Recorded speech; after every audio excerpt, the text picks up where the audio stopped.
Hi, I'm Adam Summer. You're listening to the Yerushalmi Talk podcast with the support of the Yeshivat Devar Yerushalayim in Har Nof, Jerusalem. This is Berechot, chapter 9, Halacha 4. It's pretty short. Basically, this is going to be dealing with the brachas on traveling. Now, traveling can be very dangerous. There can be robbers. There can be car crashes. There can be even shadim that can ambush you back in the old days. So traveling at certain periods of time could be very dangerous. Also, depending on where you're going, perhaps you're going to a dangerous neighborhood. Well, that's something that's going to require a bracha.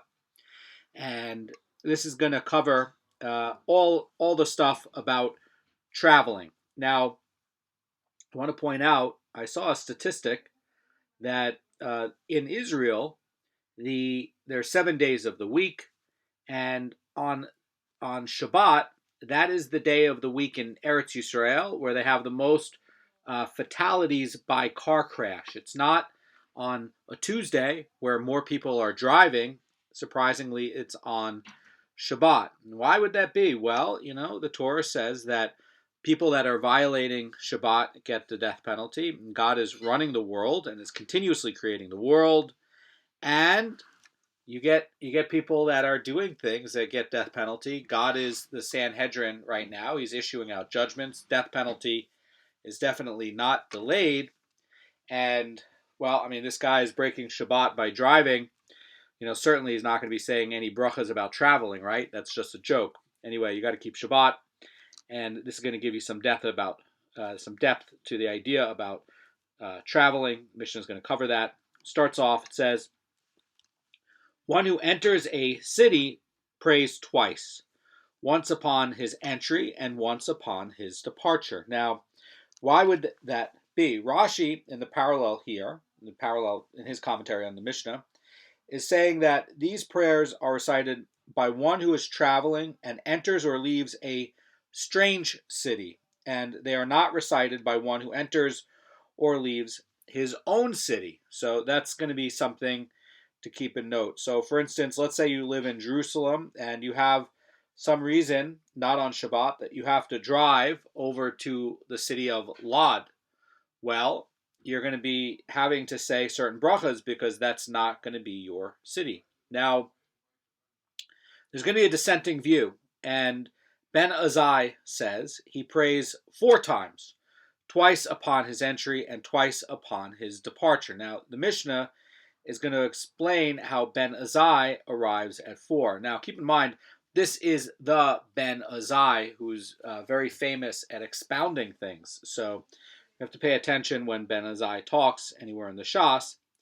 And here's what the Mishnah says. It says, at each entry and departure, one gives thanks for the protection afforded him in the past, and one cries out in prayer regarding the dangers of the future, and thus one recites 4 prayers upon passing through a city. So the Gemara is going to give the precise text of each of these 4 prayers, and that's going to be the end of the Mishnah. Now the Gemara is going to start off and talk about and expound on and explain the Mishnah's rulings.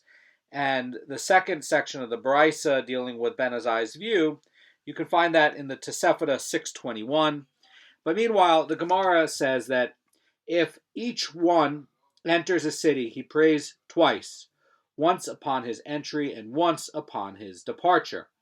Upon his entry, what does he say? It says, may it be your will, Hashem, my God, and the God of my forefathers, that you bring me into this city in peace.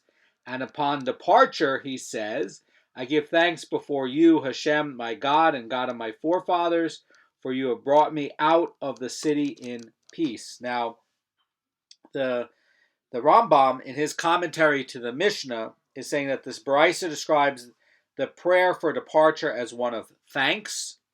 And clearly this prayer is going to be recited after the person has been granted a safe departure. Now, this is basically going to be the view of how the Rambam explains it in his commentary in the Mishnah. And Rashi in Bavli 54a states that the prayer for departure is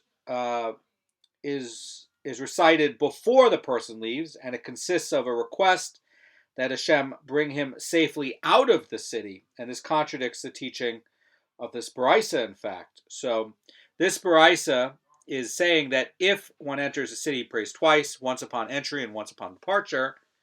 And the Gemara is going to continue, so this is a little bit different than what the Bavli version is.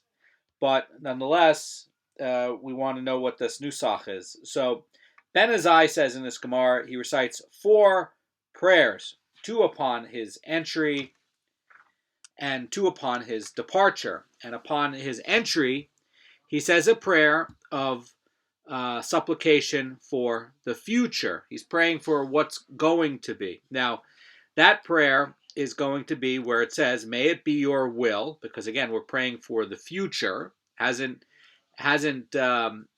future hasn't come yet, right? For you, Hashem already knows the future, but for you, it hasn't happened. And you're saying, "May it be your will, Hashem, my God and God of my forefathers, that you bring me into this city in peace." And this is an obligation that's derived from the actions of the patriarch who prayed for his well-being before arriving at Haran. And this is going to be the notes of the Abud Raham. And that we can see that before he comes to Haran, before Yaakov comes to Haran, in Berechot 28:20, you see that he says something about this. So that's where we're going to have a biblical source to say this. That means that we actually have a biblical source to say this bracha. And this is going to be where it is. Now, once he has entered safely, says the Gemara, he says a prayer of thanksgiving for the past.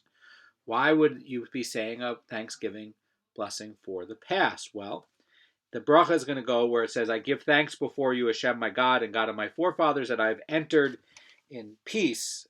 And that's going to, again, be where Abu Draham is deriving the obligation to thank Hashem upon one's arrival in the city from the prayer uttered by Yaakov Avinu upon the arrival in the city of Shechem. And that you can see as in Bereshit 33:20, and also that's going to be echoed by the Rashi over there.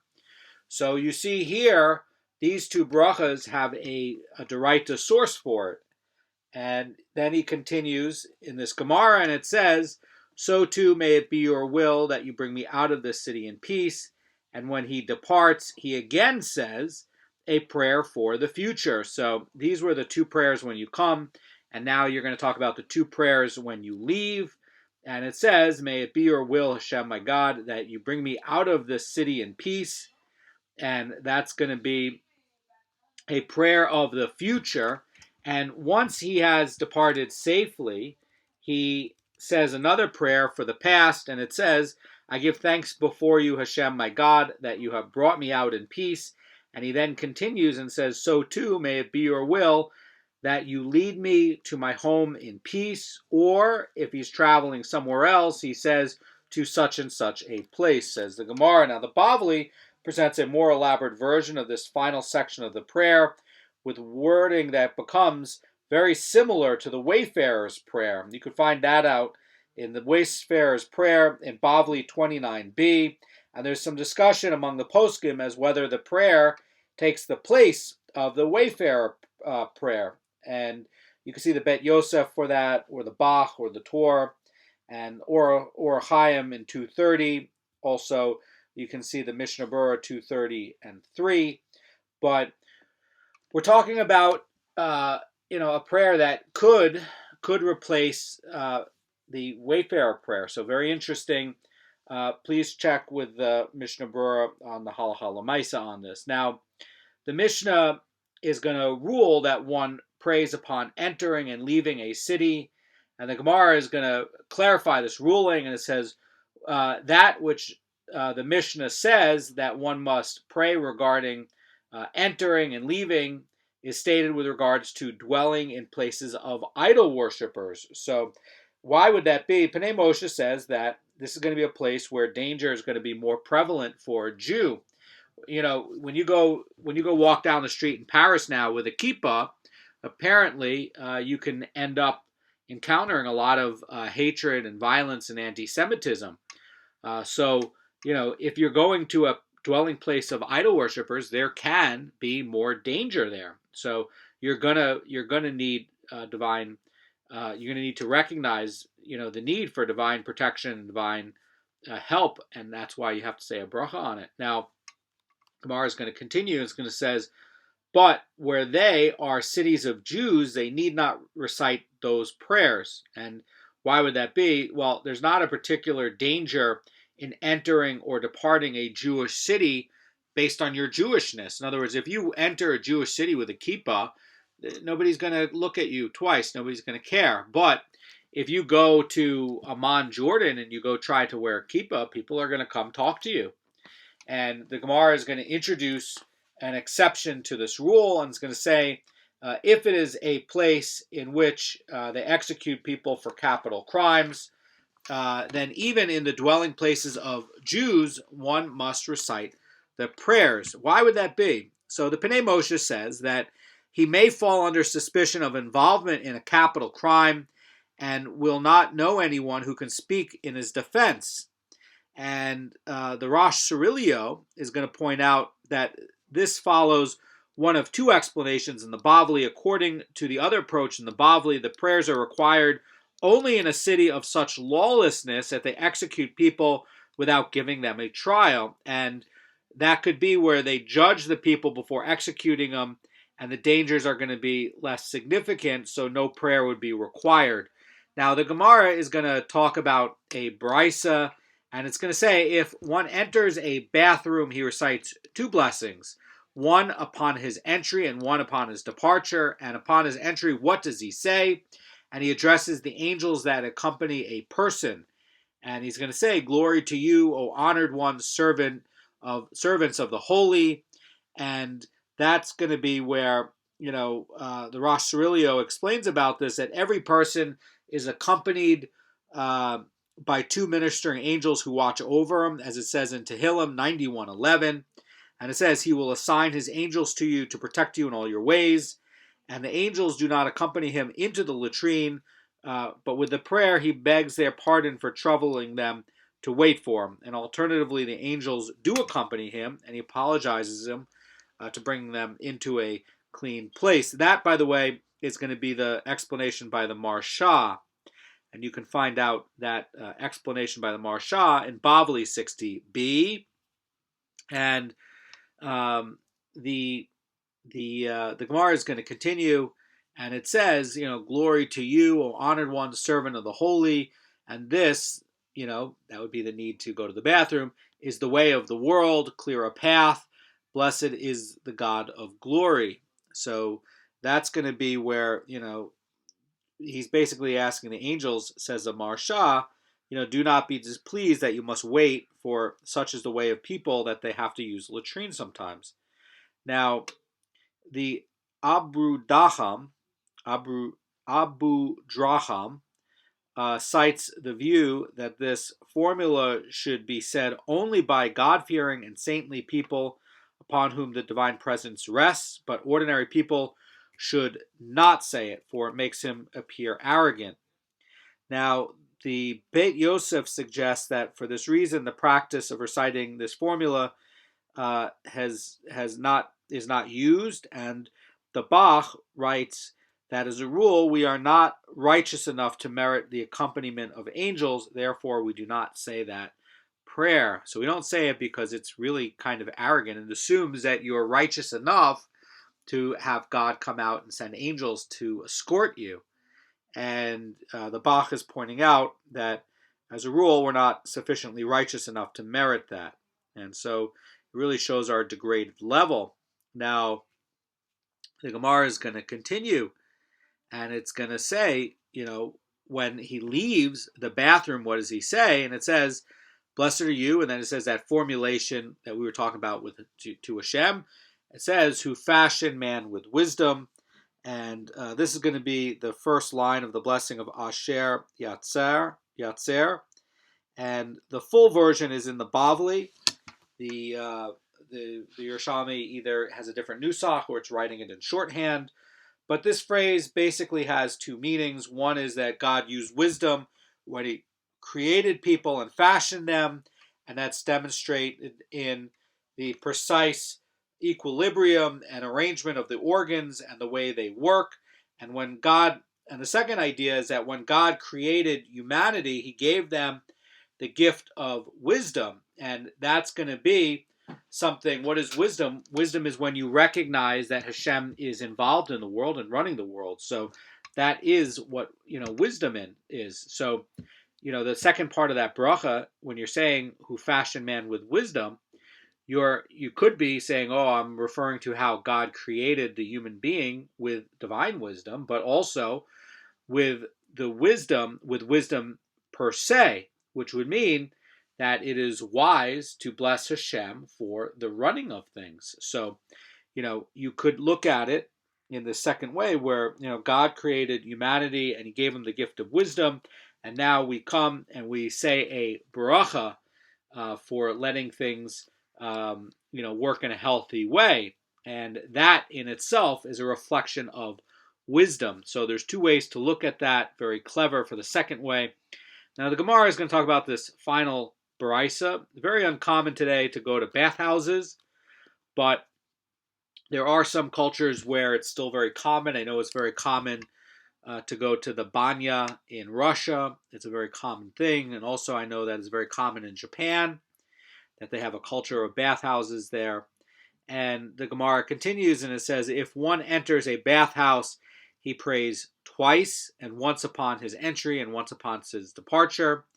And upon his entry, he says, may it be your will, and then it uses Hashem's name, and it says, my God, that you save me from being burned by the fire. Why would that be? Well, they use fire to heat the water, and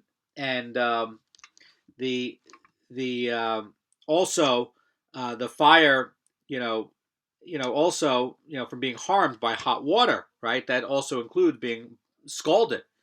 And from, also the building's collapse. Now, you could be scalded because it's too hot. And also, in the Talmudic times, a bathhouse would be built a little bit differently because they'd have a large pit and they'd put floorboards over it. And the waters of the bath would be heated by a fire built in the pit. And if a floorboard broke, it would be very dangerous because you'd be standing above the fire. And if there were to be a collapse because maybe the wood fatigued, well, then it could be very dangerous because you could fall into that pit. And then the Gemara continues and says, and let nothing untoward befall me. And if it should befall me, let my death be an atonement for all my sins. And save me from this present danger and from its like in the future. Now, this is going to be where we had a prayer, and we see that in ancient times, a trip to the bathhouse would actually be a very dangerous undertaking. And in fact, whenever Rabbi Manna went to bathe in a heated bathhouse, he would give his last will and testament to his family in case he never returns. Now, today, bathhouse doesn't present any kind of danger like that, and therefore this prayer doesn't get recited. So when he leaves the bathhouse in the Talmudic time, he says, I give thanks before you, Hashem, my God, that you have saved me from the fire. Now, the Gemara is going to qualify the Bryce's ruling, and it says, Rabbi Abahu says, this, that which you state, that one's prayer must mention the dangers of fire, hot water, and building collapse was stated in regards to a bathhouse that is heated. But in the case of a bathhouse that is not heated, one speaks only of the harm that might come to him from the hot water. Now, let's say there's no fire, let's say there's no pit, and there's no danger of the floorboards collapsing or being burned. Therefore, the prayer should only mention the danger of being scalded with hot water. That's the idea. Now, the Gemara is going to state a ruling concerning these prayers, and Rabbi Hilkiah and Rabbi Simon said in the name of Rabbi Yeshua ben Levi, the prayer of the bathhouse does not need to be recited while standing. Why would that be? The Mara Fulda says that the Gemara's point is that one need not remain standing in one place during the recitation of the prayer, but he even can recite it as he's walking toward the bathhouse. And that is going to conclude chapter 9, Halacha 4. And we're going to get into Halacha 5, which is talking about how to deal with all the tough things that might come to you in life, and the correct derech and the correct attitude, and it's very much on hashkafa. Have a great day.